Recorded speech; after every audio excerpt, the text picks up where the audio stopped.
Hey, this is estate planning attorney Chris Berry with Castle Wealth Group, and today we're going to talk about making estate planning part of your bucket list.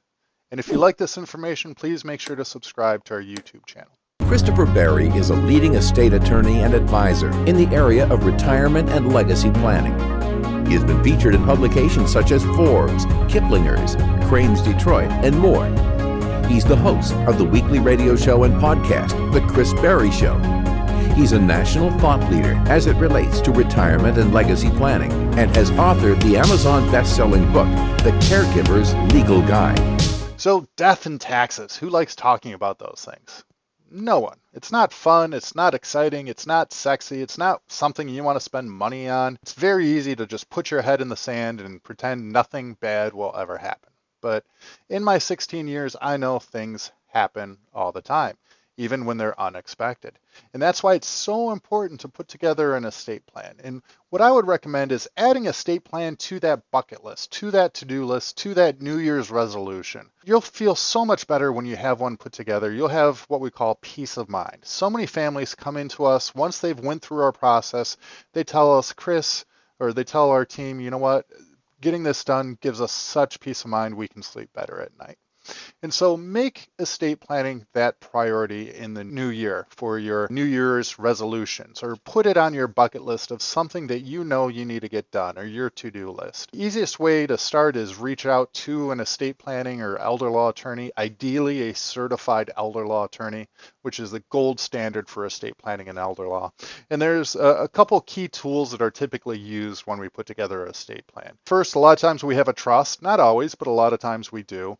And then along with that trust, we have a will. We also have a financial power of attorney, a medical power of attorney. And then if you own real estate, we need to do some type of deed. A lot of times we do what we call a ladybird deed. To start the process, it's very important to create an inventory of your assets. I'm not talking about all your personal items, because one of the things we do is we typically do what we call an assignment of personal property, kind of waving a magic wand over all of that stuff so estate planning goes where it's supposed to go. But what's really important is creating that inventory of your financial accounts. So your checking account, your account numbers, your IRAs, your 401ks, your life insurance, your real estate, because those are all things that we're going to have to change title to, either changing beneficiaries or changing ownership. And so we have some homework we always give our clients. It's called an asset checklist, and we help them line by line go through all of these and work on the beneficiary designations to make sure they're funded into the trust or listing out where they're supposed to go on the beneficiary designations.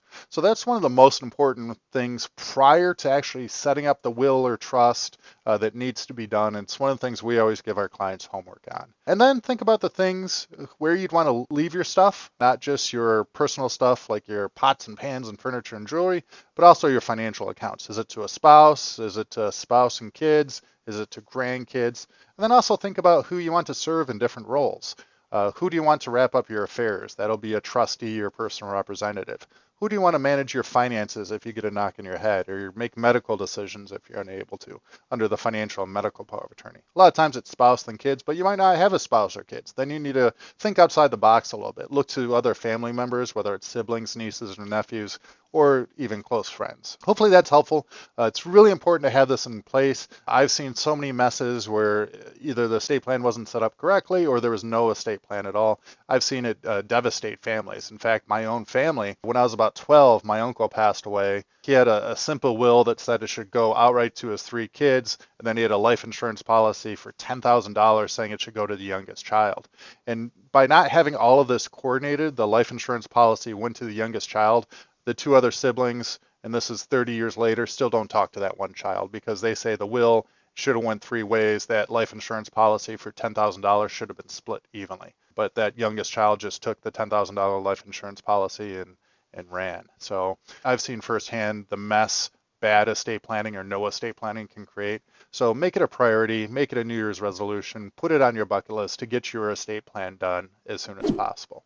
This has been Chris Berry, your estate planning and elder law attorney. Castle Wealth Group has clients across the nation and helps families plan, protect, and preserve what is important by creating a retirement and legacy blueprint.